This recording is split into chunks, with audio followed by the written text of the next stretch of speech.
You know, a lot of people think the Suns are in some uncharted territory, but I would say this isn't the first time you thought some bud was going to last longer than it actually did.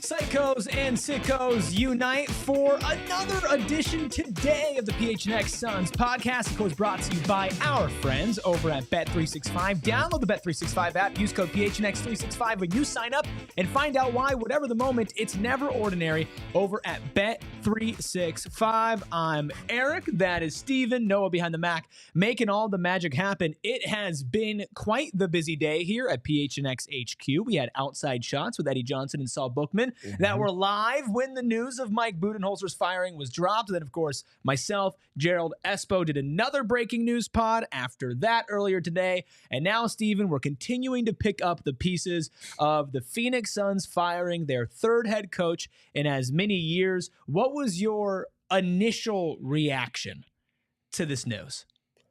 They didn't waste any time. Were you floored? That was the first thing I said. They wasted no time. What did we talk? We talked about over-unders yesterday. Mm-hmm. And I said under 3.5 days. And it was like not even 24 hours from the end of the game to when they actually made the decision. So we are here. And I like that they are giving themselves as much time as they possibly could to go through the process and make decisions. And I have more to speak to on that front, but I think that's the first thing that came to mind is they're not wasting any time. Yeah, I mean, we're going to obviously give some more reactions into what we think, and there might be some topics repeated, but I think what we really want to focus on in this podcast is what are those next steps and how can they not mess it up? But before we look forward, we have to look back, Stephen. And I think Gerald did a really wonderful job. If you're wondering, well, where is Gerald? Gerald's just been typing away. And he was just able to get an article up over at gophnx.com, free and unlocked for not just diehards, but for everybody. Which, by the way, we have a diehard sale for $36. You can sign up right now. Tap in. Gerald talking about how Mike Budenholzer got fired and the Suns had problems, but he was not the Suns' scapegoat. Mm-hmm. It's difficult sometimes, Stephen, to balance that line when so many people are at fault. I mean, we put together like 15 or 16 options for people that were at fault earlier last week. But it's very clear to me, and I think to you, that Mike Budenholzer is no scapegoat. Yeah, I would like to think that we all individually and collectively did a great job of emphasizing that he was certainly a significant piece in that, but he was certainly not alone in any capacity. And when the underwhelming is this thorough, there's no one faction that can be pointed at. It has to be an all-inclusive thing, just like it was in the ways in which things happened this season. So I'm glad that Gerald has emphasized that. That's something that we've spent delicate time on our show making sure that we're emphasizing, and I hope that discourse keeps it that way as well. And fans should not be settled or just content with only Bud being gone. Oh, and we'll be getting to that, especially later in the show, because there is some, I wouldn't say clarity, but some reporting about what the dynamic is like in the front office. And we even got some reporting from Gambo as well. One of the things we're going to do in this show is list off a bunch of candidates for who could replace Bud and a couple specific ones for their current teams, how they make up for where the Suns were deficient last year. But if you just had to say before we get all the way there, the biggest reason number one, why Mike Budenholzer got fired after 1 year of a 5-year deal, it would be what? That's a loaded question for sure, because there's so many answers to cycle through. But for me, I would say not having the buy-in from your star players.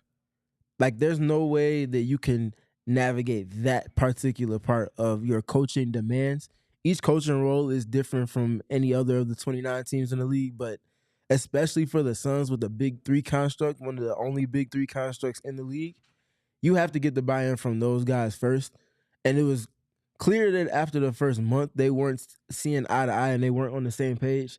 And then you extrapolate that first month and some change of the season when they were seeing successes to the middle portion and especially the final third of the season where you got Booker speaking not necessarily cryptically, but you could tell that he's wanting to see more from the sidelines and in the decision-making. And same thing with Kevin Durant, literally in play. That all speaks to there not being trust there. And it felt like at that point in the season, it was past mending or repairing. Yeah. I think lost the locker room is obviously always going to be the word and the phrase that people gravitate towards, but there's so much more than that because Frank Vogel lost the locker room. Monty, in a certain aspect, lost the locker room. But there were so many other things under the lost the locker room umbrella that those coaches actually did well. Frank Vogel had the Suns top 15, top 13 to be specific, in defensive rating. Monty Williams did establish a culture. Now, that culture rubbed some players like DeAndre Ayton and Jay Crowder the wrong way, but he certainly had an identity and, of course, success to go along with that. With Mike Budenholzer, it wasn't just the fact that he lost the locker room. I think it was how he lost the locker room. And I mentioned this on the Breaking News podcast earlier this morning, which I would highly recommend any of you who have missed that to go check that out from earlier today whenever this show is over. When he said he was going to double down on the things that have not been working and that he's a double down type of guy, I already didn't love him as a head coach then. I've made that very clear for quite some time now. But the only guys in the coaching realm that are allowed to double down like that when it comes to their process are the ones that have had success before. And I know Bud's had success before, but not here and not this season. If you, let's say, started off 20 wins out of your first 35 games or 30-ish games, and then you went to crap, and then you're like, okay, well, are you going to double down or are you going to change? You say, no, we have a good sample size. We're going to stick to what works with us. They had 9. Yeah. They had 9 good games, right? And he still decided to double down after winning about 20-something games after that. So when that happens, Stephen, that type of stubbornness to me can only be supported for coaches that have proved it and that have been around that they can win today. Mike Budenholzer had not done that here. Yeah, I couldn't agree more. There has to be, especially if you don't have a long-lasting stint of success that's like just undeniable where your process is copy and pasteable in some respect. It wasn't that with the Suns, and there often was ambiguity in terms of what's the process, what's the route to success for your team. Early on, it was obvious that there was things being worked out, but they could always have Kevin Durant put his Superman cape on, which he's done his entire career, and be one of the most effective and efficient closers in the entire league. But it's like, okay, that's cool. We knew that as something that the Suns team had as a roster template. And then what? What else? And there was never a what else that was followed up with that, to where that became not necessarily too much for KD, but to have to do it time and time and time again is arduous. And they never had a counter. It was that or nothing. And we see where they are now, and Bud was ultimately axed because of that. Yeah, and the reason why you hired Bud was because you thought he brought so many things, right? Yeah. Like an offensive identity and a defensive identity, considering the success that he's had at stops before in Milwaukee and Atlanta. The type of coach that can relate to star players, that can coach star players, but that can also be tough on them as well and hold them accountable, right? And less importantly so, but I think still important, you had the hometown aspect. You had the Holbrook aspect. You had him crying at his intro press conference, right? Like all of those things combined had me feeling really good about this hire, and I was dead wrong about it. I think another place that people start at when talking about why was Mike Budenholzer fired, Stephen, was his treatment of Ryan Dunn and Oso Ighodaro. Yeah, for sure. That was... I would never come out and publicly say why he was hired that was a fireable offense. But when your team was at the lowest of lows that they were at, and it was just as obvious as anything that their presences were both needed, and they were just chilling, watching the games, not like us, you have to exhaust your options when you get to the depths of the regular season like that. And the fact that he did not, for players that had proven to be impactful even in smaller roles, if not suggesting that they should have bigger roles, that was enough in and of itself at that time because of the build up to that moment in particular. Yeah, and especially once everything went downhill afterwards. Yeah. Right? It's okay. You made this decision for some reason. Maybe we don't understand it, but Stephen, would not be the first time that as media personalities, as journalists, as fans, you don't understand a decision that a head coach makes. Yeah. Right? Happens all the time. Sometimes it works out, sometimes it doesn't. But then when you see so much empirical evidence that's like, hey, this is the wrong decision. I remember you bringing up stats, Gerald bringing up stats, me whining about it all season where it was like, hey, you need a perimeter defender. Kevin Durant's telling you, you need somebody out there who can defend. And we have seen, proven with eye test, with numbers, and everything in between, that there is at least one player in Ryan Dunn that can help with that, and another one in Oso Ighodaro that does fit a role. I don't think as well as Ryan Dunn right now, but was also a second-round pick, so you can't hold that against him. When you started to see the fact that, okay, now he's playing Ryan Dunn for one possession at the end of a quarter, and it almost felt like he was toying with your emotions as a Suns fan, and he was toying with Ryan Dunn's playing time and his involvement from starting to completely benched to playing 1 minute at the end of the quarter. Good coaches don't do that. They don't. They find that's probably one of the bigger things. You obviously can't lose the trust from your top players, especially as a new coach to a new context. But you also have to, if that's not going to be your cup of tea, it's not every coach's cup of tea. You have to at least get the most out of the players underneath that top layer of your roster or rotation, and you can't say that he did that either. And a lot of that comes from him not playing Ryan Dunn or Oso Ighodaro to the extent that we feel like they should have, and past the personal opinions and perceptions, what the stats and numbers suggested. For a significant portion of that time where they were not playing, they were both like top 4 in terms of net rating for the team in non-garbage time minutes over the season. And for a team that was at the lows that they were at, and for the identity that those two players have on the defensive end before anything else, and the way that they helped to bridge the gap from them being one of the worst teams in the league defensively to being at least formidable enough to where their offense can have an impact, to just completely ignore them in the middle of the season when you need wins at the worst, that just can't happen. And he was acting like a coach that was at the end of a 5-year contract, not caring about the future.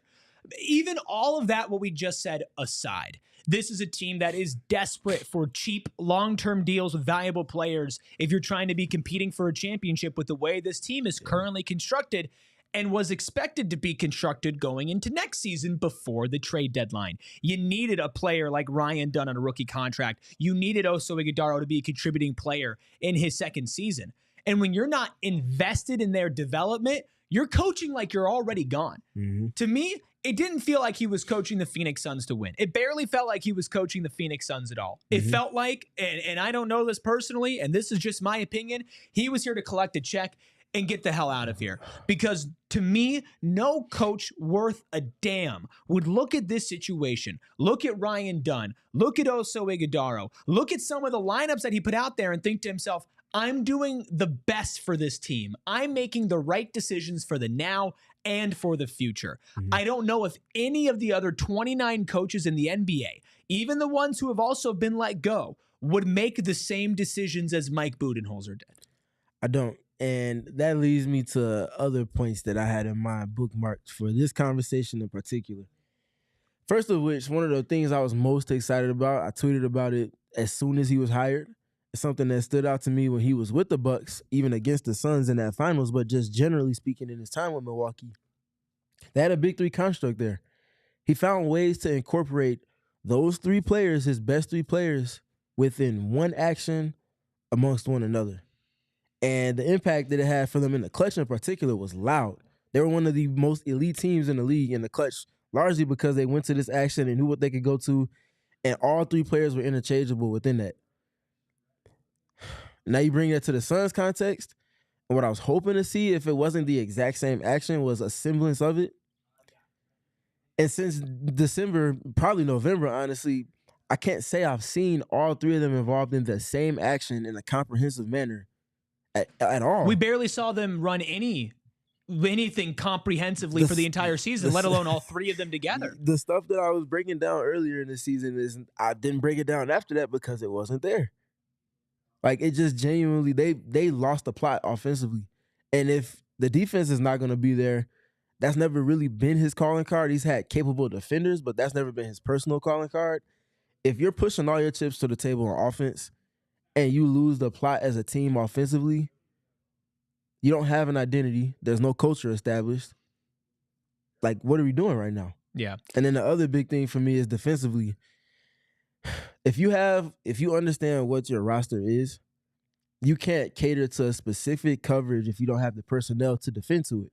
But by that same measure, if you do have other defensive coverages that you can lean into and you don't because you're not playing the personnel to do that, again, the plot is lost. Yeah. And it feels like that was marrying one another offensively and defensively. I mean, think about Frank Vogel getting the most out of a roster that I would consider on paper worse defensively as far as individual talent goes than this roster here. Like, imagine if Vogel had somebody to work with like a Ryan Dunn, like an Oso Ighodaro, even like a Nick Richards as well. And I think a lot of the blame does fall on players. I think this is one of the worst defensive seasons of Devin Booker in his prime, which is something we expected more from him coming off of his Olympic appearances. I also think that Yusuf Nurkic, when he was still on the team, regressed. He was not the same center that was under Frank Vogel, but maybe those things also went hand in hand. Kevin Durant was really the only player that I felt like was A, put in the right position defensively, and B, in that position exceeded what his expectations should be. Like Bradley Beal, for being put in a point of attack defender role, had some okay moments, especially before he was benched and the trade talk started, but he wasn't in the right role to get the most out of him. Ryan Dunn was not put in the right role a lot of the times, but I think, he's also a rookie, so he's still learning. So it's on the players for sure. But when the players aren't being put in the positions to succeed, it's a big chicken or the egg argument. And what we're going to do in our next segment, Stephen, is we're going to look at how some of these other coaching options, some of our favorites, have impacted those things as far as putting their players in the right position on their current teams. We're going to look at the numbers, the statistics, and compare it to what the Suns also have done and shown where that improvement can lie. Very exciting stuff here on PHNX Suns. Hit that like button, a nice like goal of 125 because we're smoking on that Bud Pack tonight. And we'll be right back after this break. Massive announcement. Some would say the biggest news of the day from David Kimmerly over at America's most awarded Ford dealership, that's Sanderson Ford. Their president just announced from America for America employee pricing, but not just for employees. No. For you. You pay what he pays on the full lineup of new Fords with no hassle, no pressure, no nonsense, and most importantly, no added markups. Employee pricing levels the playing field for Ford dealers as everyone gets the same price. However, other dealers still add addendums and add-ons, and Sanderson Ford promises you they will not do that. Choose Sanderson because they have an inventory and a 70-year reputation of treating you right. Ford is undeniably the most America-first automaker in the world, with 80% of vehicles that Ford sells assembled in factories located in America, and they will be less affected by tariffs. Now's the best time to buy a new Ford with From America for America employee pricing. Excludes 2025 Expedition, 2025 Super Duty, Raptors, Mustang, and Bronco specialty vehicles. Speaking of specialty, I served up a nice special here with the Bet365 picks because your boy dominated. We're talking over doubled up the competition on the Bet365 betting that we do in our pregame shows.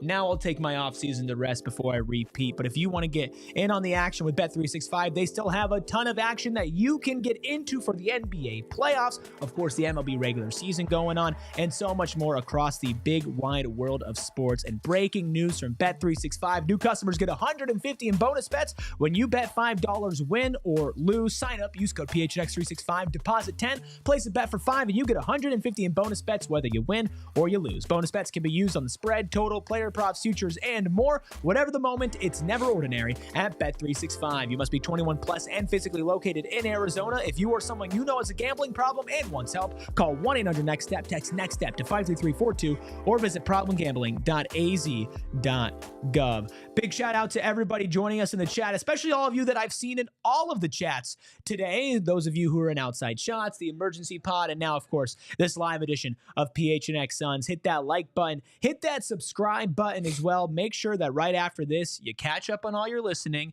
you read Gerald's article, and you keep your eye out for even more right here on PHNX Sports. I also do want to remind everybody you can get the PHNX Daily Newsletter for free, delivered in your inbox at 6 a.m. every morning. We cover everything on that Patrick Brown does. That's from Suns to Cardinals to Diamondbacks to ASU, U of A, Mercury Rising, everything in between on PHNX Daily. Go PHNX.com/newsletter and head over to GoPHNX.com/join or go to GoPHNX.com and hit the Die Hard tab.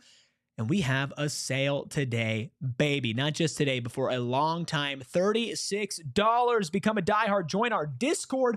Today was asking some questions in there. Have some new members in there after the season. Super fun time. But Stephen, let's answer this super chat that we have here today on PHNX Suns. Makai, welcome back, Makai, with a $4.99 super chat says, guys, why would a good coach want to take this job? What's the upside of coaching this team?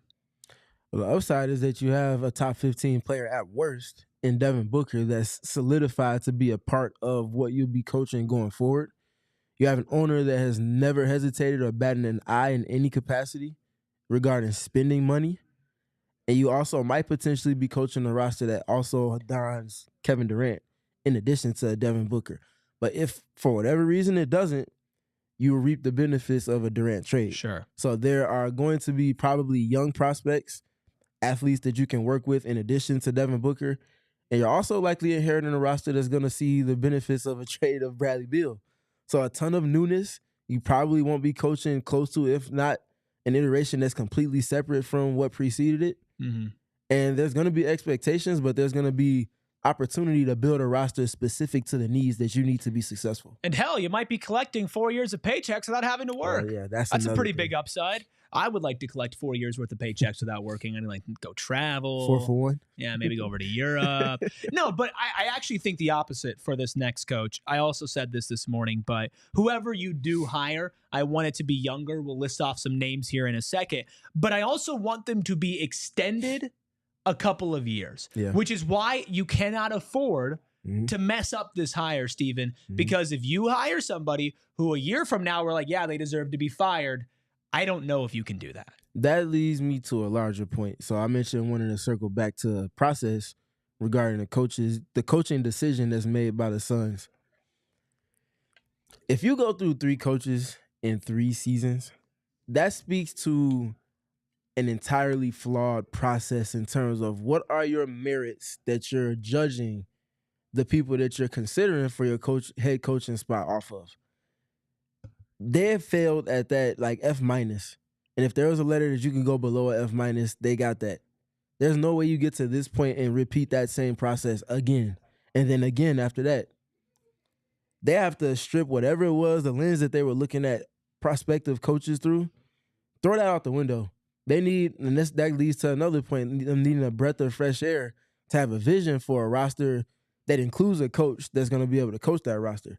They need to undo that entire process, start from scratch with it, build up a new formula for that, and then hopefully some new decisions, some new options kind of come to the surface with that. But just generally speaking, that process with the merits they've been judging off of has not been it. That was very, very well said. I tried to keep it politically No, correct. I think that was really well said. I think you have to kind of be brutally honest with yourself. That's why at the end of the show, we are going to be talking about what's the next step beyond this. And a lot of people, including myself, believe that you need to revamp your front office. You need to change things, at least how you process or who is doing the processing on these things, which means you can't go out and hire somebody before you figure that out as well. But I like Makai's question because we want to take a look at where the Phoenix Suns stand in the NBA from last season and what's going into next season. So let's start it off with just some basic stats from the Phoenix Suns for this past year, kind of painting a picture as to why Mike Budenholzer got fired. Let's go ahead and take a look at that. It's going to be the other one there, Noah. Boom, there it is. Yeah. I mean, this is tough for anybody that's been watching our post games and looking at what's in the box. We've spoken to each one of these particular stats post game. The defensive rating being extremely subpar, 27th in the league, 119.2 is essentially what they're giving up per 100 possessions. Almost 120 points. And even if you have an elite offense, it's not going to offset that. And to that point, also in the half court, you see they were 27th in general defensive rating. In the half court, literal bottom of the bottom. 102.5 given up in the half court. Those numbers alone, in addition to if you're playing a low activity style of defense where you're 29th in deflections, you're 28th in steals, you're middle of the pack in blocks, but the blocks are different because blocks don't always come with you getting a possession off of those. A lot of times blocks end up either in the possession of the same team whose shot got blocked, or they end up going out of bounds, which keeps the ball in the possession of the team on offense. Bringing me back to a larger point. When you're playing a low-activity offense, but you're also not great at all on the boards and you're conceding extra possessions to your opponents, that makes the steep uphill battle that you're running with your offense, even if it is above average, it leaves the margins for you completely slim, if not non-existent. And that's on a game-by-game basis. That's not a formula for winning in any sustained manner right there. And as much as your roster was flawed, not that flawed. No. Not enough to concede those type of numbers and to have the inconsistencies that they saw. Well, and then let's just kind of take a look at what the Suns are from everything from age to height, offensive rating, things that you picked out versus just league average, right? Not the best of the best, but middle of the pack league average. Yeah, watch your eyes again. I think that first one is the loudest probably. Yeah. The age difference. The Suns' average age this season was 20, or their average as a team was 29.1. Across the league, for team by team, it was 26. I think the most telling thing there is there are only two teams that are above 28. Can you guess the other team? Warriors? Really? It's probably only 3 teams you would have thought of outside of the Suns. Yeah, but now that it's not the Warriors, I can't think. Why do the Knicks come to mind? Nah, definitely not. They got some older players. Average age. Well, Spurs have a couple. They got oldies, PJ Tucker over there now. That's a wrap for that. I'm about to say, yeah. Oh man, I don't know. I'm drawing a blank. Okay, so if I told you it was between, let's go with the Los Angeles Clippers, Milwaukee Bucks, and probably the Boston Celtics. Well, Clippers got. Yeah, it's got to be the Clippers are up there. You got it. There you go. I mean, yeah, Harden's been around. Zubac's been around. Kawhi's been around. Norman's been around. Powell's Terrence Mann's been around. Batum's been around. Yeah, they got rid of T-Man. Are the Suns the oldest? Yeah, the Suns are the oldest. Yeah. Clippers got to be close. Yeah. They're right there. It's like decimals. That's the difference between the two. Yeah, so not only are they the oldest, Stephen, they're also a little shorter than average, too. Yes. And getting to that point, the discrepancy in size for the Suns compared to their opponents all season long was an issue, and a loud issue. They just weren't able to do certain things that opponents were able to, but they were also conceding things to their opponents because of the lack of size and the disadvantage that is in moments like rebounding, contesting shots, 50-50 scenarios, things like that. Also, look at the offense. Like I said, the offense was good. The offense was not elite, which is what you were preached and expected to see from all of the interviews and preseason and things like that, but that did not stack up to where it needed to be, and nor was it enough to offset your shortcomings on the defensive end of the court. And then the last big thing was the free throws. Free throws are a byproduct of putting pressure on your opponents. The Suns have 2 of the biggest pressure points in the league in Kevin Durant and Devin Booker. Yet and still, you see they're close to bottom third, if not completely bottom third, in makes, but especially in attempts and just general volume from the free throw line. I think rebounding is also something that comes from the age and the height, where you're 25th on average in rebounds per game. Not sustainable. You're not creating extra possessions, especially when your offense isn't firing on the level that you need it to be, even if it's fine. If you're not creating extra possessions, we saw what a team like Houston can do with that. So you've seen why the Suns are bad in case you don't trust your own eyes, and why you're kind of walking into a tough position if you are a coach. So who are the names? We are going to list off all possible options that we think could replace Mike Budenholzer, and we're going to pick a couple of our favorites and tell you exactly why they might fix some of those problems, but we're going to do all of that right after our second break.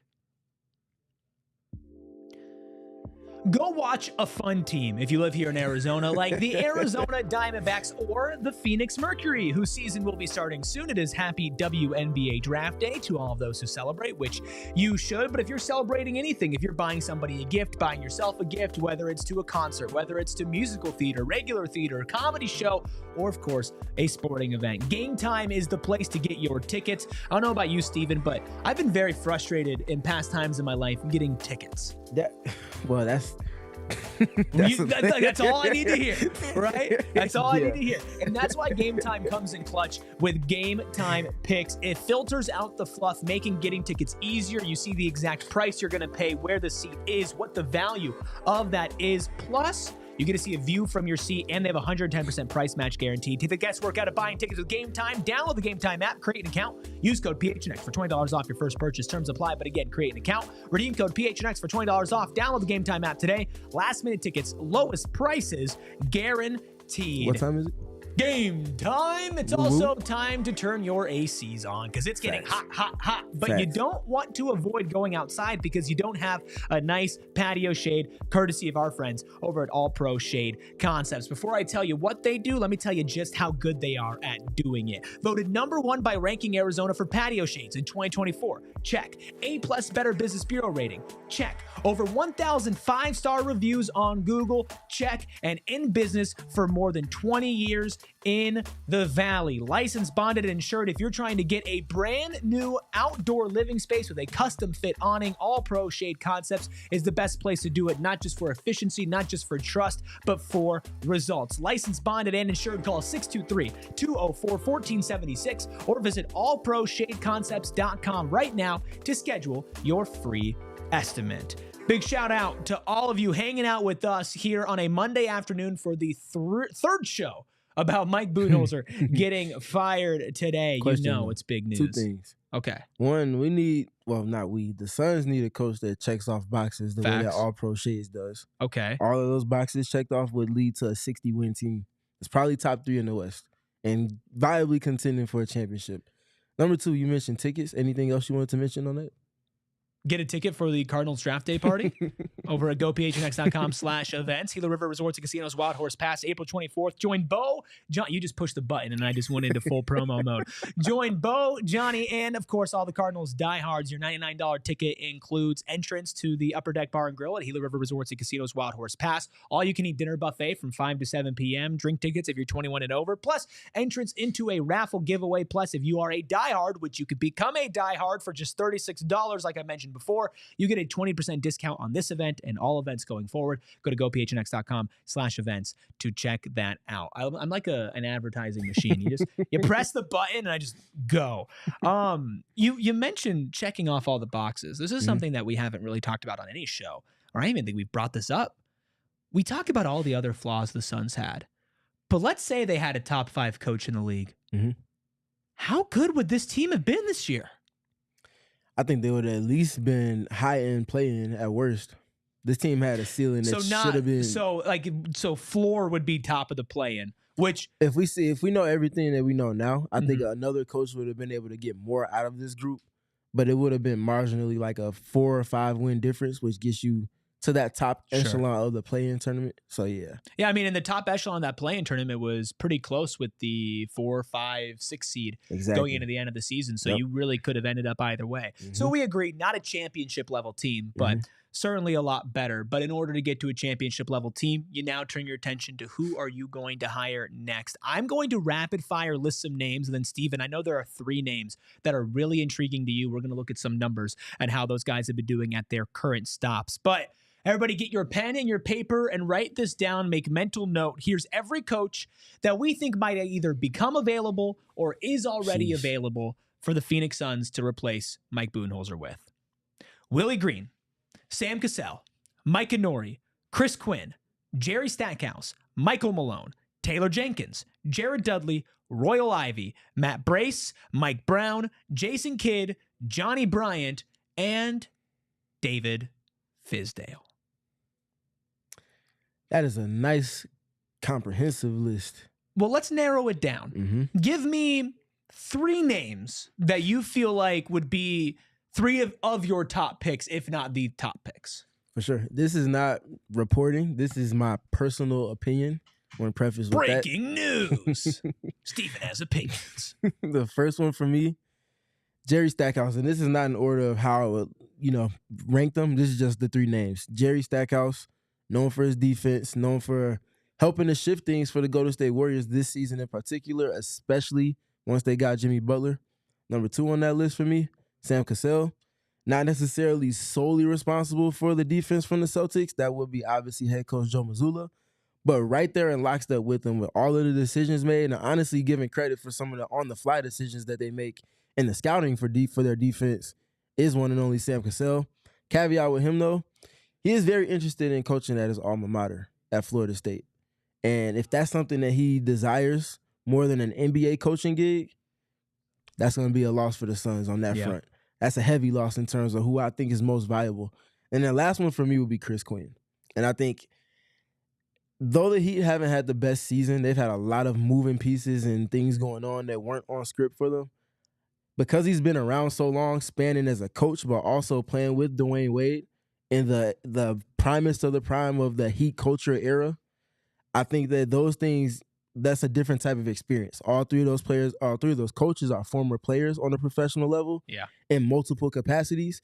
And I think they check off boxes in terms of what the Suns will be looking for someone that's going to be their coach for at least the next 3 to 4 seasons. Yeah, I'll be honest with you. I think Chris Quinn might be at the top of my list. I've been very high on Chris Quinn since we started talking about this about a month or so ago when we really started diving into things because of the culture side of it. But Miami didn't have the greatest season this year, but the Timberwolves did. So I would like to also throw in Mike Inori in there as well. And we do have numbers from the Celtics, the Warriors, and the Wolves. That's Cassell, Stackhouse, and Nori. And we just showed you the numbers the Suns went through and where they struggled. Let's take a look at where those teams excelled and maybe what type of principles those three coaches could bring over from those teams to the Suns. So starting with the Boston Celtics, Stephen, lots of good and a couple bad as well from the Celtics and Cassell. Yeah, you can get away with certain things on the box score because of how they make up for it with things that are not on the box score.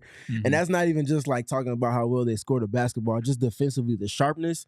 Because they're so good with one-on-one defense, they might not necessarily generate as many turnovers as other teams. They might not get as many deflections, but they limit the options for opponents. So that's why it's always important to go with eyes and then your ears and then numerical context when you're including numbers.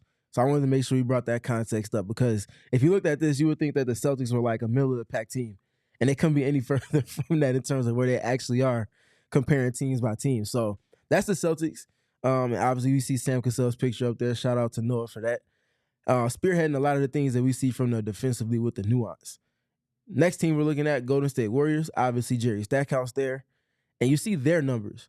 And if you extrapolate it specifically, and you look at it specifically from post-All-Star break or even prior to then when they got Jimmy Butler in his first game, I think it was February 8th, if I'm not mistaken, their numbers defensively are right on par, if not better than the Oklahoma City Thunder. Oklahoma City's been by far the best defense in that window. And so those numbers that you're mentioning, defensive rating, they're 7th in the NBA, half-court defensive rating, they're 8th, deflections, they're 2nd, steals, they're 4th, and blocks, they're 17th. The only comparable stat to the Suns is blocks. And who needs blocks when you're getting that many steals and you're getting that many deflections and you're sending teams off script with your defensive nuance and all of those different things. And so it's safe to say that all three of these coaches, because we'll get to Mike Inori and the Timberwolves in a second, would be a defensive-oriented coach, which it does feel like the Suns need to patch up. You look at those numbers over for the Timberwolves, too. 6th in defensive rating, 7th in half-court defensive rating, so on par with the Warriors.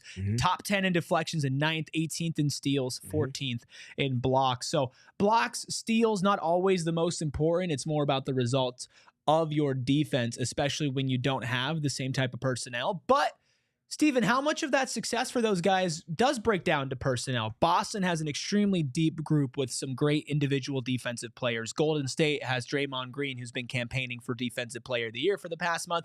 And the Minnesota Timberwolves have a 4-time Defensive Player of the Year and Rudy Gobert and a solid team around him. Do you feel like those three coaches would be able to translate some of their ideals to a weaker defensive roster in the Phoenix Suns? Yes, I think that when you have principles established and you have non-negotiables to where if players understand that these aren't being met as a prerequisite, that minutes are going to be in limbo, that comes with accountability. That accountability comes to the forefront when adversity hits. Players know, okay, I have to do X, Y, Z because this is our formula for success. And if this formula for success is hit in individual ways, the team is going to be where they need to be ultimately. That's your way to navigate adversity in the NBA. That's the only way. If you don't have that foundation established, you're going to see sporadic results, which is what the Suns saw this season. So you've seen enough of what you don't want to see. Bring a coach in place that's going to be able to establish that as a foundation. And then the next layer to establishing the home is to uphold it, the pillars, to keep that house intact. Everyone else understands what's being preached. There's proof of concept because you see the successes that come from this versus when you don't do that. And then the last thing is just the communication part. If any of these three coaches had that and were able to help with facilitating a roster that has the requisite IQ, but also getting back to the first graphic that we looked at with the age as well as the height, if you can check off those boxes, you put yourself in a position to be as good as you possibly can be, regardless of whoever else might be playing with Devin Booker. And we didn't pull stats from Miami this season because I think that'd be a little bit unfair to define his tenure in one season. This is the one season where you don't want to talk about Heat defense. Right. But here's the thing. I think with Chris Quinn, where you mentioned when you have non-negotiables and we talk about a culture and keeping a locker room and being a former player and having respect, Chris Quinn checks so many of those boxes. And Heat culture is something I think that people, they laugh about a lot, and I get it because it is a little corny, especially when they have like the jersey and the cord and all that. It's like, all right, calm down.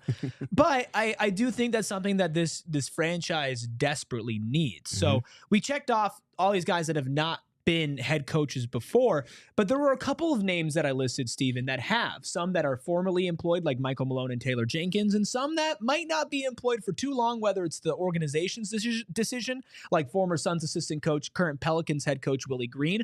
That franchise is going through some changes. Jason Kidd over in Dallas, whom he might not want to be there, considering everything that has gone down over this past season. If you saw that first presser after the Luka trade, that should tell you everything off of body language alone. And former head coach, current Suns assistant coach, David Fizdale. Out of those names, and we'll throw Mike Brown in there as well. Out of those names, is there anybody that you would stay away from and anybody that you would gravitate towards if you do go for somebody with prior head coaching experience? I would stay away from Willie because I feel like if there's a reason why the Pelicans don't want him back, that reason is not going to all of a sudden translate in a positive way to the Suns context, where the urgency is going to be as high as any other team in the NBA next season for them to get back into the winning space. I don't think there's a connecting piece there for that. So I would stay away from Willie because the only way they can get him is if the new president of basketball operations there, I think it's Joe Dumars, doesn't want him there. I think it's reportedly going to be Joe. Going to be. So they said it's up to the next person that's in that position to decide if they want Willie there or if they want another coach. So if the decision is against that, that's a red flag in and of itself. Stay away. And if I had to pick one name from that group, it would be Mike Malone. Okay. And it's because I know that Mike Malone has never been afraid of confrontation. When you have an adverse, high urgency situation that you're coming into, you need someone that's going to be given the space to show that what they want to do has a proof of concept. He has that with the recent championship. He's shown that he can get buy-in from an elite level talent in Nikola Jokic, who's been the best player in the league the last 3 seasons now. And he's also gotten to the mountaintop with said player as well. He's also found a way to get the most out of end of the bench or end of rotation type of players. Look at Kentavious Caldwell-Pope and what he was with the Nuggets in comparison to what he's been without the Nuggets. And that in and of itself speaks tons. Also, the other thing with Aaron Gordon. Brings Aaron Gordon in. Everybody knows he's an athlete. What more can you get out of him? Puts him in positions to be as successful as he possibly can as a connector, playing with Jokic and playing off of Jokic. All of the dunker spot maneuvering, the defensive nuance. That's the type of coach that you want that can just figure out the Rubik's Cube for your team. I agree, but unfortunately, there's some reporting out there that actually goes to the complete opposite of what Stephen desires. We're going to pass that along to you. We'll talk about the front office and the future beyond the coaching staff and what Devin Booker and Kevin Durant have to do with it all. Plus, hashtag Haynes briefs just dropped, so we'll keep you up to date with that all after our final break. The Suns are redoing everything. If this was a home, they're tearing it down and they're trying to build one back up. And they need to choose the right flooring, which is why if you're doing that with your home, you need to check out Empire today. They have flooring experts. Let me emphasize that again. Flooring experts, dedicated professionals who focus on flooring every single day. Your floors will not be an afterthought, which so many people consider floors afterthoughts. But when you walk into a restaurant, into an apartment, into a home, into a business, you might underrate just how important that flooring is. We have new flooring that we got here about a year ago for Studio A, courtesy of Empire today. And let me tell you, Stephen, it changed the entire vibe of it. It made it feel so much more professional, and it's been holding up so well over the past year. And right now, you can schedule a free in-home estimate today because some things are just better at home. PHNX listeners can receive a $350 discount when they use promo code PHNX. Once again, $350 discount when you use promo code PHNX. Restrictions apply. Visit EmpireToday.com/PHNX for full details. And you save money with Empire Today, and you can even earn money just by opening up a free checking account online with Desert Financial Credit Union. That's right. Desert Financial Credit Union wants to put money in your pockets, and they want to do it immediately. When you open up a free checking account online, you get $200 in bonuses. Now, maybe your first thought is, well, what kind of shady organization is this just offering me $200? The least shady organization this side of the Mississippi, somebody that my family has been trusting through multiple generations. My grandparents, my parents, and myself have all kept our money with Desert Financial Credit Union. They've been serving the Valley for over 85 years with teams of financial experts dedicated to making sure their members and their communities' lives are better through financial solutions like, again, opening a free checking account, getting $200 in bonuses when you do that online, and get started by visiting desertfinancial.com/200. Hit that like button, hit that subscribe button as well. We are back to our Monday through Friday, 3 p.m. schedule here on PHNX Suns. Plus, of course, any breaking news, we will be going live just moments after the news comes down. So if there is a front office change, if there is a big report, we'll be going live right here on PHNX Sports. So make sure you turn those notifications on as well. You mentioned you might not want Willie Green, and you would maybe want Michael Malone out of that group of retreads. So we have a couple reports here. Let's start with the one on Willie Green, basically saying that, yes, he's been on the Suns' radar. This is from the self-proclaimed People's Insider. Jake Fisher says, while Willie Green remains in place as New Orleans head coach, he's been another name in addition to the recently extended Chauncey Billups. League figures have mentioned as a possible replacement in Phoenix should the Suns make a change on their bench. Let's then go to reporting from Gambo on Taylor Jenkins and Michael Malone. Says, I do not expect the Suns to consider Mike Malone or Taylor Jenkins to be their next head coach for those who are asking. How do those reports make you feel? That tracks with what I would desire from the Suns. I feel like they are very much in need of a breath of fresh air. They don't need someone that was recently removed from a situation, even if it was a successful one. They need a breath of fresh air. Someone with modern philosophies. Someone with a more modern approach to communication. Someone that resonates a little bit better with the younger players that might be coming in, which is what they're going to need to bridge this gap going from this season to whatever's ahead of them going forward. I think they just need newness. They need newness, and they need it in the worst way. I think there's a chance that Willie could be the guy, and I think big part of that would be, what does Devin Booker want? Maybe what does Kevin Durant want? I know you don't want to make this hire specifically geared towards him, but I do wonder if you're thinking in the back of your head, what type of coach can you be excited for? Jeremy says you just said Michael Malone, but I set you up in saying from the group of former coaches. Exactly. We would both prefer. We would both prefer new blood. And for me, the template with Mike Malone more than anything is that he's a defensive-minded coach. So whether it's him or not, I would like for them to have someone that's identifying with that end. Yeah. Because Devin Booker can solve the other end. And just to clarify, you said about FSU, Cassell might be interested in coaching there. Vontagon in the chat says FSU has actually already hired their coach, a different FSU alum, so Cassell would be available. That's good news for us. The thing with Willie, and the fact that we're saying Willie, I think is so funny. Sorry, I'm 12. But it's what does Devin Booker want? Now, I don't think you could let him make the decision, but there was this context put out there from Brendan Clean, hashtag friend of the program, who said in 2023, the writing on the wall was that Book would prefer Kevin Young to replace Monty. Matt Ishbia went with Frank Vogel. In 2024, reports leaked that Book wanted Chauncey Billups. Matt Ishbia went with Bud. He says, I think this summer Book's preference will be heard. Now, if Book wants a Willie Green and Willie Green is available, I wouldn't hate it. I don't hate Willie Green as a coach, and that situation in New Orleans has been a rough one. But again, my personal preference, I would like one of the young guys. But who's making that decision, Stephen, is very important. We mentioned a Gambo report earlier. He also passed along some context on who was in the meeting when Mike Budenholzer was fired this morning. Says it was in a meeting with General Manager James Jones and CEO Josh Bartelstein. We also got some reporting from The Athletic earlier today about the situation in the front office with those two that said Jones has been with the Suns since 2017 and has held the lead role in the front office since 2019. Though league and team sources say Ishbia and CEO Josh Bartelstein assumed far more prominent roles in trade negotiation and team operations this season, it remains unclear if Bartelstein's role will change. What's your take on where the front office stands as the Suns now search for a new head coach and enter an offseason full of questions?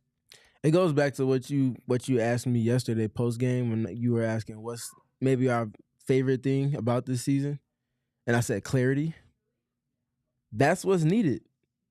More clarity is needed. It might come at the expense of someone being removed, if not being removed title wise and put in a different position. There's clarity that's needed in the front office, because if there's someone else that's being brought in to do a job, they're going to be coming in expecting to be given the runway to do their job. And if they're not allowed to do their job, then they're going to end up in a situation that, as it is from that Athletic excerpt, that they've been in and out, where you have multiple opinions that feel like they should be kind of stamping things instead of having that one specific decision maker that might listen to other people and then ultimately make that decision themselves. I think Gerald said it really well on our emergency podcast earlier today, where you need clarity in the front office. We can't be sitting here asking who made the moves, who do we ask questions to, who do we ask questions about. You need a clear, defined hierarchy, and I don't want either of those two at the top. If they want to be in the front office, that's one thing. But I need not an adult in the room, because that's disrespectful to them as adults, but I need somebody who is top of the food chain. Bob Myers obviously comes to mind, but I also think that you could be looking for the next up-and-comer in the front office game, the same way that you're doing it with your head coach. The reality is, though, Stephen, clock is ticking, because you want to be able to interview all these assistant coaches, but you sure as hell don't want to have James Jones and Josh Bartelstein hire the next head coach if you're not going to have them in the front office moving forward. And for my opinion, you sure as hell don't want those two to be the ones running the front office moving forward. So it feels like within this week, I would like some clarity as far as who is going to be making the decisions. Because if it's Ishbia, then just say it's Ishbia. I don't think it's fully him. I think it'd probably be more on Bartelstein, but we need some clarity. For sure. That clarity is of the highest value of anything for this team going into this general decision-making summer that's ahead of them. And then the other big thing for me with that particular realm being the front office, that fresh vision, that breath of fresh air that I'm speaking to, same way from the sideline, that needs to come from the front office with the proof of concept. And that's the only reason, like I know Bob Myers is the popular name. It's because for me, he's shown to be able to take what was going on before he came in, completely undo it, establish a culture in terms of the decision-making and the ways in which they want to go about executing their vision of that roster that they're inheriting, and then executing it. It's one thing to have a vision. It's one thing to have an idea of how you want to go about it. Are you cashing in on those? Are you pushing those things across the finish line? Because go without a plan is just a wish. So if you're not executing within all of that. Would you worry the same way that we don't want a coaching retread or somebody who's been away from coaching for a little bit of time and then brought back, about Bob Myers being away from the game for a little bit and then coming back as a GM? Or do you think that's different between the two roles? Yeah, that's two completely different contexts. With basketball, it's rapidly evolving season by season. Having a vision for a roster that you're seeing that's right in front of you and that he's been assessing since he's been on the ESPN panel, and that he's spoken in detail whenever the Suns have come up. About, hey, this is what I would do. About his disdain, about why things aren't working, about what's likely going on in the front office, to which no one's checked him about saying he's been wrong. And that's him speaking as an outside source. He's not in Phoenix. He's not covering Phoenix sports like that. So to see that from the outside looking in, and for him to have already spoken at length about things that he would do if he was in that position, I don't think there's a better option. But I leave that job to Matt Ishbia and his group of decision makers there. But I don't think there's another name that rings as loud as Bob Myers because of the proof of concept part. I think you also need to pick a GM based off of what you're trying to do. It's so interesting because there are like so many paths the Suns can take forward, and you kind of want to hire after deciding the path, but the hires decide the path, right? Are you going to be a team that trades KD for draft value or for current value? Well, you don't know what you're going to get until later, but you don't want to wait until later to hire a GM and a head coach because then you're late on building your culture. Okay. Are you going to be a GM that tries to build a win now franchise? Or are you going to try to be like the Wizards who hired new front office management and are going through a full rebuild? Okay. Well, you don't know what you're going to get back for KD and if you can move on from Beal. So it doesn't matter. You don't know who to hire for that specifically because you don't really have an idea of what your identity is going forward. So it is so funny because it's like a chicken or the egg thing of, well, who do you hire to get what you want? Or do you get what you want based off of who you hire? And I'm fine with Bob Myers, but at the same time, like there is just this little bit of worry of just going big name hunting as well. And so if you are able to kind of unravel what's going on and tightrope that line between winning and rebuilding or retooling and finding a way to accumulate draft picks, but to satisfy Devin Booker competing in his prime, nobody's in a trickier situation than this team. And then you have so much more to get into, like the Bradley Beal situation. What do you do with Grayson Allen and Royce O'Neal? What about your draft pick this year? What if you get more draft picks? Do you trade Ryan Dunn or Oso Ighodaro to get off Bradley Beal or to get a more win now player? What do you do? Right? And all of it stems off of the decision that was made today. And obviously, we're going to dive super deep into everything that I just mentioned, plus more. Are there any other final thoughts that you have on Mike Budenholzer, on just the Suns making the third firing of a head coach in as many seasons, and what comes next?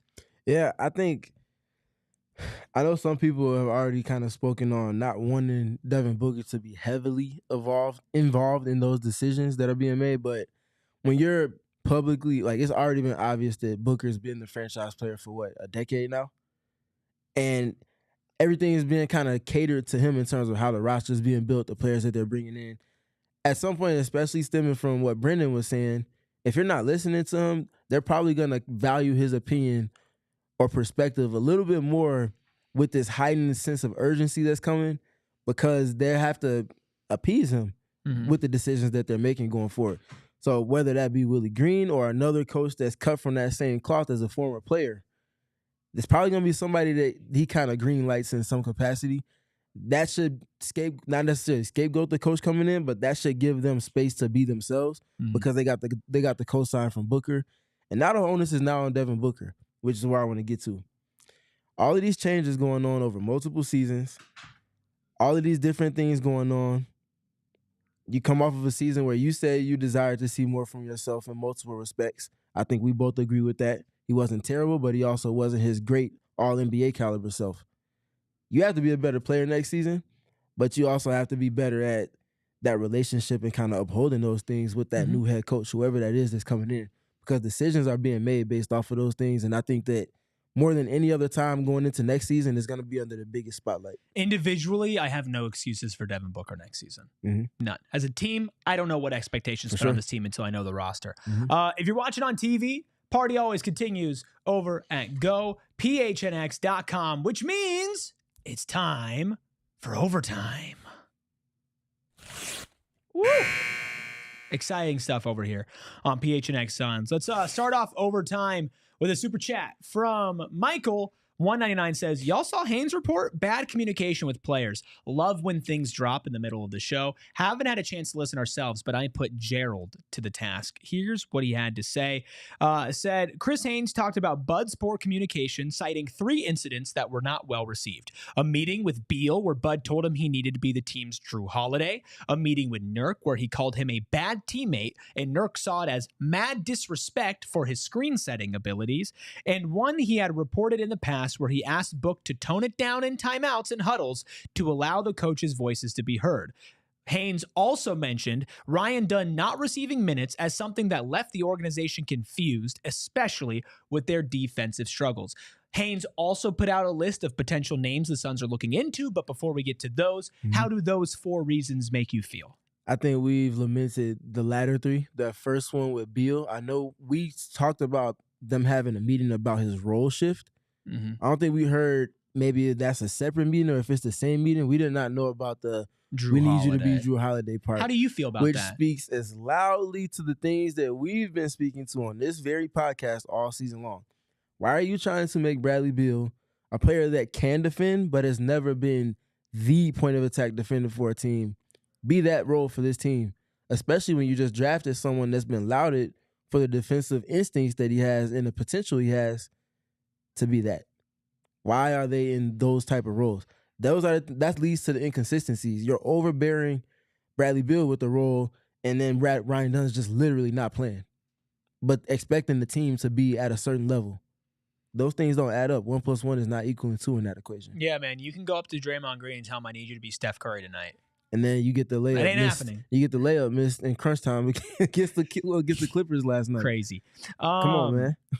I'm glad the organization was confused about Ryan Dunn. Yeah. I think the Nurk stuff is interesting. Nurk saw being called a bad teammate as being mad disrespect for his screen setting abilities. That's very interesting. Yeah. Yeah, I'll leave it at that on that one. Yeah. And here are the names that he put out there. Now, some we've talked about and some that we haven't. Candidates for the Phoenix Suns to replace Mike Budenholzer with: Mike Brown, Willie Green, Chris Quinn, Johnny Bryant, who is somebody that Brendan Clean also put out there, Sean Sweeney, who I think we mentioned about a month or so ago, Jared Dudley. That's 2 Mavericks assistant coaches. Royal Ivy. Houston Rockets. David. KD. There's a KD tie there for Royal Ivy. Early days in Oklahoma City. Yep. David Fizdale. Interesting. And Kevin Young. Very, very interesting. No way Kevin Young comes back, right? He's got such a good gig at BYU. Yeah. That would be a wild turn of events. If he came back, that would be nuts. If Kevin Young's coming back, that's got to be an ultimate Devin Booker cosign. For sure. Well, he did kind of want KY. For sure. Okay, so out of that list, I would pick Chris Quinn. Chris Quinn would be my pick. But since there were a couple more names added in there, Sean Sweeney, Johnny Bryant, Jared Dudley, how do you feel about those? List the names one more time for me real Mike quick. Brown. Yep. Willie Green. Got you. Chris Quinn. Johnny Bryant. Sean Sweeney. Jared Dudley. Royal Ivy. David Fizdale. Kevin Young. It would be between Chris Quinn and Kevin Young for me. Chris Quinn, we've talked about a little bit about that already. The culture establishing, coming from a winning culture in Miami, having won as a player. Can't remember if he got a ring necessarily, but he's won at high levels with the Heat, with Dwayne Wade. And also as a coach, he has multiple rings. So that's someone that he's seen how it looks. He also understands, because of how it looks, what it doesn't look like and what it doesn't feel like. And that as much as anything is going to keep you away from getting in the situations that you're in now. Would love to see him be the person behind the wheel with the Suns and bring that energy to the Suns franchise. The other big one, obviously, with Kevin Young, offensive brilliance. I think he needs very strong and veteran type of defensive assistance around him to insulate him and allow for him to be his best self offensively. But you bring that offense back, all of the movement that Devin Booker is obviously accustomed to, has won at the highest level. It won 2 games in the finals with it. He made it to the finals with it. That's something that you can kind of help maybe duck the gap that's going to be the kind of learning process with things. You can kind of pick up where you left off in a sense, and probably see even more of him leaning into things that he wanted to do that Monty maybe necessarily didn't want. So I would be intrigued by seeing Kevin Young back in the league. I'd be intrigued by it. I just don't see it. Yeah. I mean, BYU's dishing out. It's been one season. Multi-million-dollar NIL deals. They have the number 1 prospect in the country in AJ DeBanza coming there. One of the better young players in Robert Wright. Yeah, they hit the Sweet 16. Elite 8. They one of those two. They lost to Alabama. Yeah. Which Alabama, a great team. Come on, that's great offense. Yeah, I think it was Sweet 16 because then Alabama lost to Duke, and then Duke went on, and Anyway, I don't see Kevin Young coming back. They would have to offer him so much money. Yeah, well, And they might. If there ever was a situation where money wouldn't be an issue. But at the same time, sure. like, you just got to BYU. For sure. And you have, like, I feel like an NBA opportunity can be in Kevin Young's future at any point. Mm-hmm. Royal Ivey would be interesting. I would wonder if you hire Royal Ivey, like you mentioned, he was the vet for Kevin Durant. If that's a move geared towards retaining Kevin Durant as a Phoenix Sun, Willie Green could be a book mandate. David Fizdale. How would you feel if at the end of the day, David Fizdale was the replacement for Mike Budenholzer? It would be underwhelming for me just because of the other names that are around and that breath of fresh air that we've been speaking to that we desire to see for the Suns.